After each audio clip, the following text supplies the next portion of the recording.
Alright, we are just using an all-purpose joint compound. I could redo another layer of mud, fill that in. So, you can see, came out really good. Pretty easy. Good luck.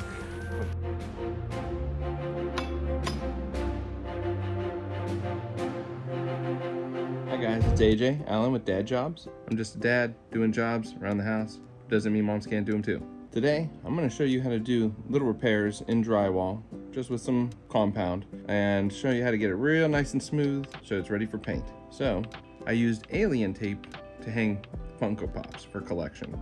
And they work, but I don't know if it's just the consistency of the stick, but there's certain ones that just wouldn't hold. And obviously, ones that were heavier, I think had a harder time staying up on the wall. They looked cool because they were just floating there, but I ended up getting some floating shelves instead. We're gonna repair this, as this was damaged from the alien tape and some 3M tape. These big 5 holes, those were more the 3M tape, but all the paint pull off up here is from the alien tape.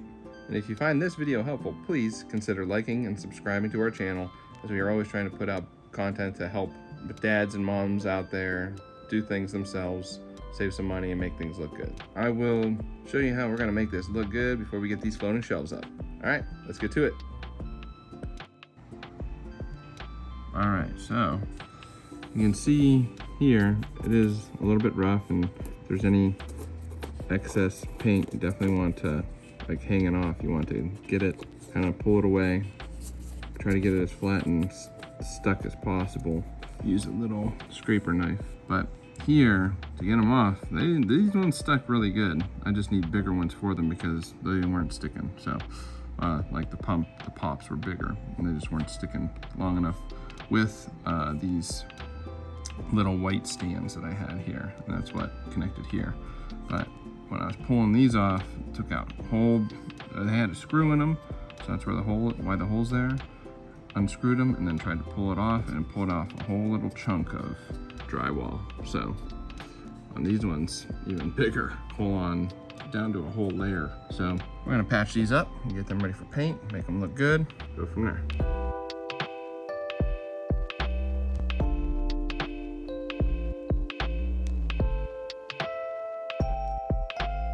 That should be good.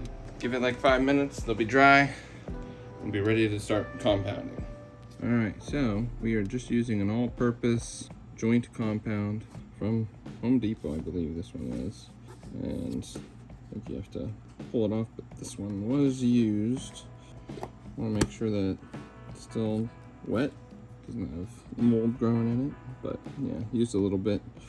All right, we're gonna use this, get it on the areas that are needing repair, and go from there. Got a knife or some sort of plastic scraper. Take a little bit here, kind of push it into the cavity like that. Less is more, but you do need to get it all the way in there. See, there's this excess. I'm gonna just scrape it back into the container. We do a nice light.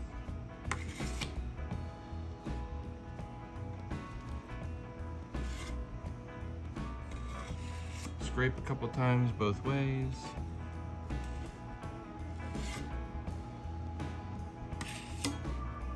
Get it as flat as possible so there's less sanding.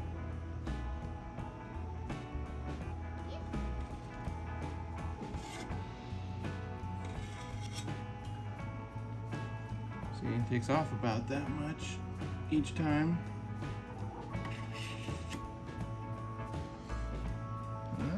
Pretty good.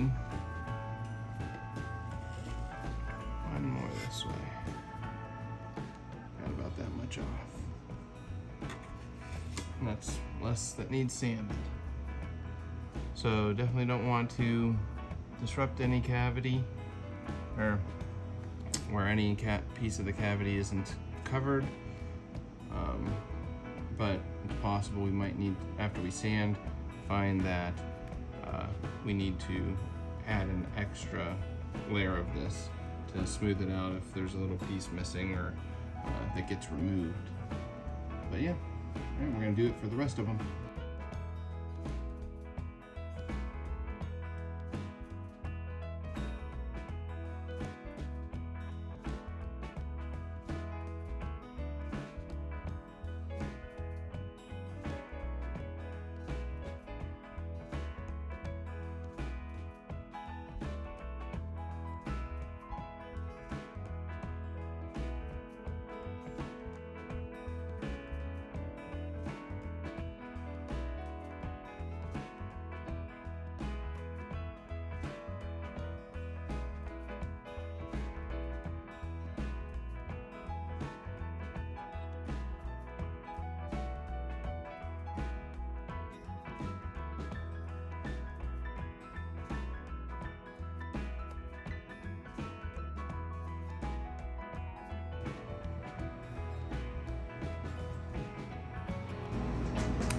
I'm going to take just a sponge sanding block.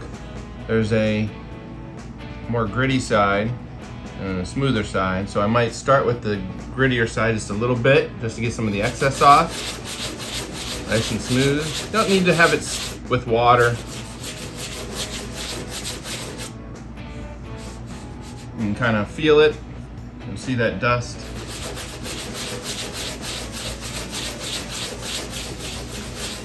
I did wait 24 hours for it to fully dry. It's a little bit heavier on the top, so I'm gonna just kind of do it up at the top, get it smooth.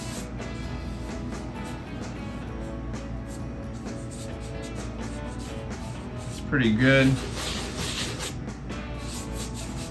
And then maybe, now that I got it a little pretty smooth, I'm going to go to the smooth side and just give it a little finer finish.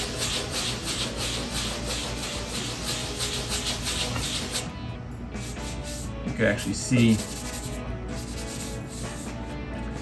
where the edges of the repair area are now. So I'm going to do the edges a little bit more, try and get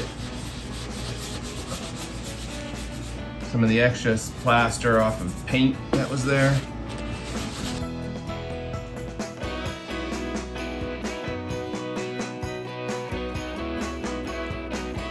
I'm going to go with a wet rag and just kind of touch up these edges to get this excess plaster off the paint.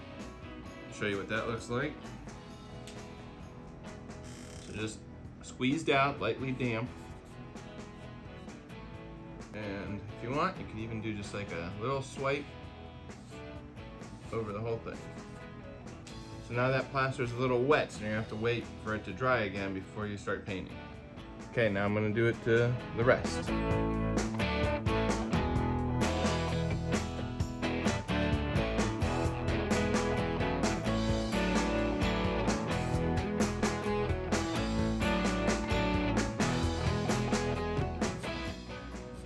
So there's a little rougher part right in here. I'm gonna sand it, but I think it's a little bit indented, so if I really want this smooth, I might actually have to apply a second coat.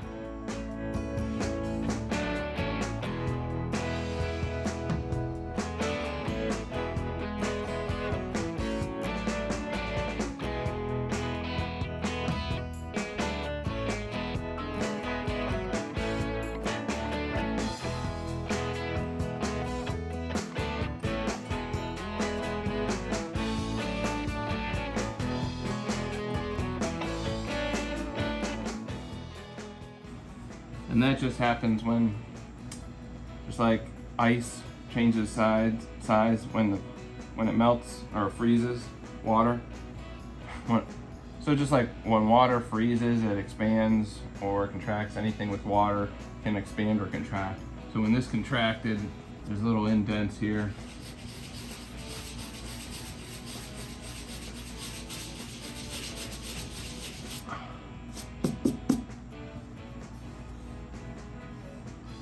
I don't want to sand so much that I lose my fine edges. And I might have gotten it at least smooth enough where I don't have to do it. Don't have to do the extra coat. And that becomes more of a personal preference.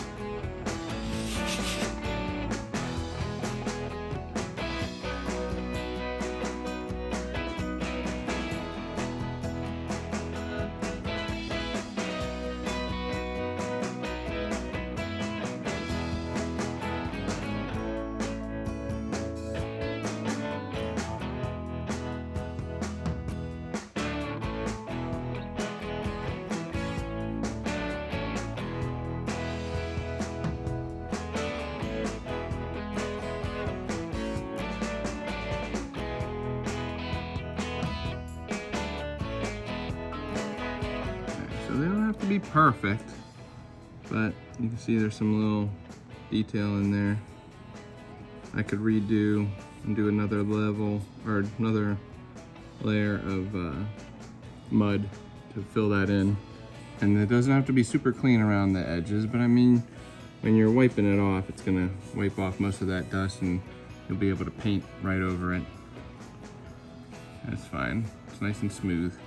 But you can see a little bit of detail in there. If I wanna hide that, I can redo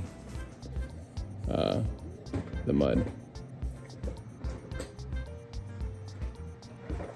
This one's pretty covered and smooth. Actually, I think this is a repair from previously. So you can't really see it when you're far away, but when you get close, you can. So yeah, you can have this little extra stuff around the edges. No big deal.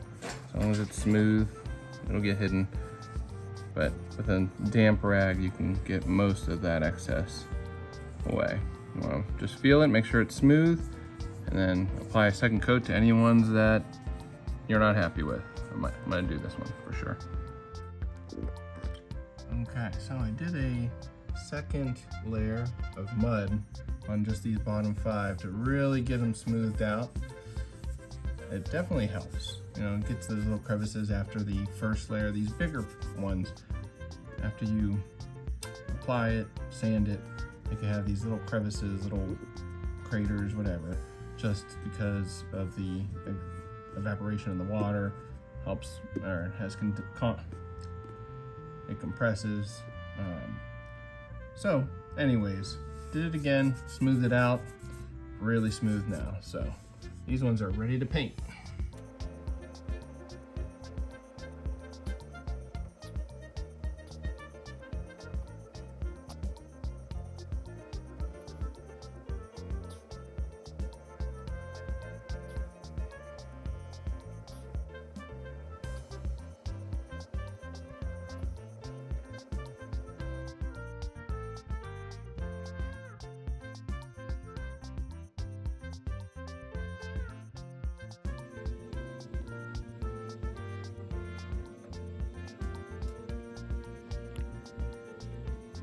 So you can see, came out really good. The second layer of mud, smoothing that out one more time, definitely helps out. Definitely hides it better and makes it just really smooth. So anyways, pretty easy. Have a good knife, good mud, patience, you know, nice sanding block, sanding sponge, and you can make those little damages disappear. So I mean, screw holes, anything that you can think of that you need to patch for drywall, easy peasy. So good luck. Hope this helped you out. If you did, please let us know in the comments. If you have any questions, please let us know in the comments. And please like the video and subscribe to the channel for more DadJobs videos to help you guys around the house. Thanks, and we'll see you in the next one. Bye.